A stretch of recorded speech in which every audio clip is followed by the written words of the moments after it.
آپ نے کہا تھا کہ اس زمین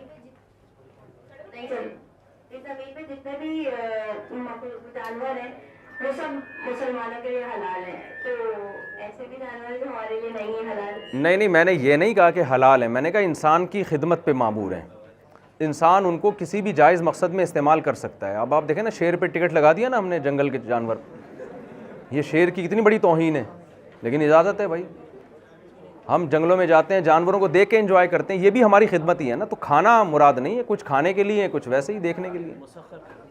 مسخر کا لفظ ہے قرآن میں، یہ نہیں کہ حلال کر دیا ہم نے۔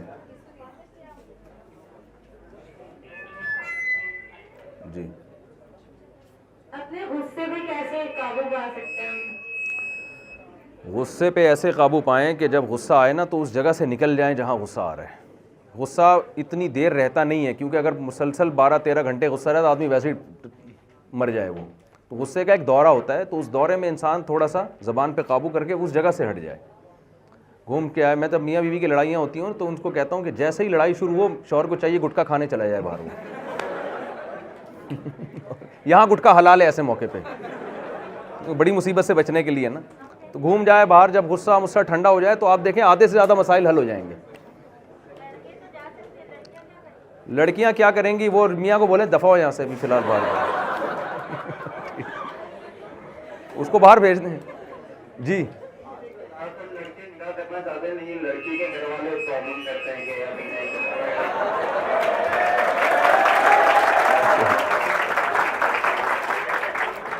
لڑکے نکاح کرنا،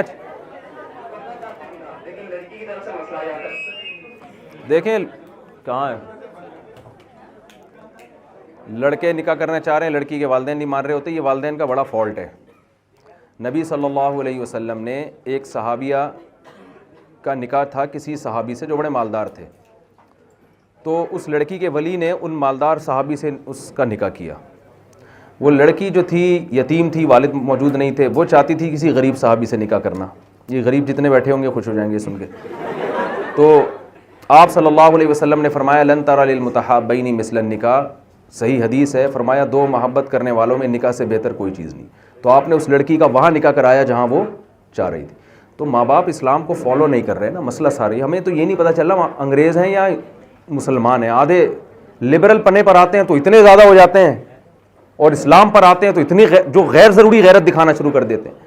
تو والد پر لازم ہے کہ لڑکی اگر کہیں نکاح کا کہہ رہی ہے اور اس میں کوئی خرابی نہیں ہے، کوئی خودوں چھٹا لگاتا ہے، کچھ بعض لڑکیاں پاگلوں جیسے بندوں پر بھی عاشق ہو جاتی ہیں، تو پھر والدین کو پتہ ہوتا ہے کہ بھائی یہ پاگل ہو گئی ہے، وہ کبھی بھی اجازت نہیں دیں گے۔ ایسے موقع پہ ماں باپ ہی کی سننی چاہیے۔ لیکن اگر وہ ہم پلہ ہے، جس کے لیے فقہ میں ایک اصطلاح استعمال ہوتی ہے کفو ہے، اس کے جوڑ کا ہے، پیرالل ہے، اس کے لیول کا آدمی ہے، تو پھر ماں باپ کے لیے جائز نہیں ہے کہ وہ وہاں منع کریں۔ البتہ پھر ایسے موقع پہ لڑکا چھپ کے نکاح کرے نہ کرے، اس میں کوئی جنرلی بات نہیں کی جا سکتی۔ اس میں ہر ایک کے حالات میں لڑکے چونکہ چھپ کے نکاح کر کے پھر لڑکیوں کے جذبات سے کھیلتے ہیں، فیملی انوالو نہیں ہوتی، وہ طلاقیں دے دے کے فارغ کر دیتے ہیں، یہ بڑے مسائل بہت کھڑے ہوتے ہیں۔ تو اس میں جب تک کسی کے پورے حالات سامنے نہ، اس میں کوئی مشورہ نہیں دیا جا سکتا، کوئی جنرلی کوئی اصولی بات نہیں کی جا سکتی۔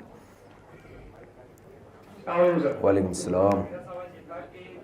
لڑکی کی فیملی راضی نہیں ہے اور لڑکی کی فیملی راضی نہیں ہے، اگر وہ نکاح کر لے اس کے بعد ماں باپ بھی ناراض اور لڑکی کے ماں باپ بھی ناراض، تو ماں باپ کا ناراض ہونا جائز ہے یا ہمارا کام بنتا ہے کہ ہم راضی رہے؟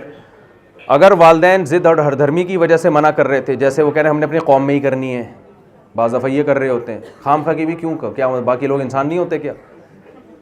تو کوئی معقول وجہ بیان کر رہے ہو نا کہ بھائی بیٹی تم اس لڑکے سے شادی کر رہی ہو، یہ سارا محلہ کہتا ہے یہ سٹا لگاتا ہے، سارا محلہ کہہ رہے ایک نمبر کا چور ہے، تو یہاں تو ماں باپ کی ماننی پڑے گی آپ، لیکن کوئی معقول وجہ نہیں ہے تو پھر شریعت میں اجازت ہے۔ فقہ حنفی میں پھر مختلف اس میں اختلاف ہے نا، امام شافعی کے نزدیک جائز نہیں ہے، لیکن فقہ حنفی میں امام حنیفہ کے نزدیک جائز ہے کہ وہ پھر باپ کی پرمیشن کے بغیر نکاح کر سکتی ہے۔ پھر اگر وہ ناراض بھی ہوتے ہیں تو کوئی اس میں انشاءاللہ گناہ نہیں ہوگا، لیکن یار یہ کام بڑا خطرناک ہے، اس میں جب تک اپنے پورے حالات کسی کو بتائیں، کیونکہ اس کے سائیڈ ایفیکٹ بھی بہت زیادہ ہوتے ہیں، اور لڑکے اس کا ناجائز فائدہ اٹھاتے ہیں، لڑکیوں کو ورغلا کے نکاح کر کے، پھر چونکہ فیملی انوالو نہیں ہوتی، پھر تھوڑے دنوں میں ان کو بوجھ لگنے لگتی ہے، تو وہ پھر چھوڑ چھاڑ کے بھاگ جاتے ہیں۔ تو اس لیے میں لڑکیوں کو کبھی مشورہ نہیں دیتا کہ کوئی بھی آپ سے اس طرح سے چھپ کے نکاح کرنا چاہ رہا ہے فیملی کو انوالو کیے بغیر، تو میں کہتا ہوں بھائی یہ آپ نے بہت کرنا بھی ہے تو کورٹ کا سہارا لو, عدالت کا سہارا لو. عدالت کے پراپر ڈاکومنٹ ہوں گے, آپ دکھا سکو گی یہ بندے نے مجھ سے نکاح کیا. ورنہ یہ ایسے کیسز آئے ہیں, وہ شادی کر لیتا ہے, پھر جب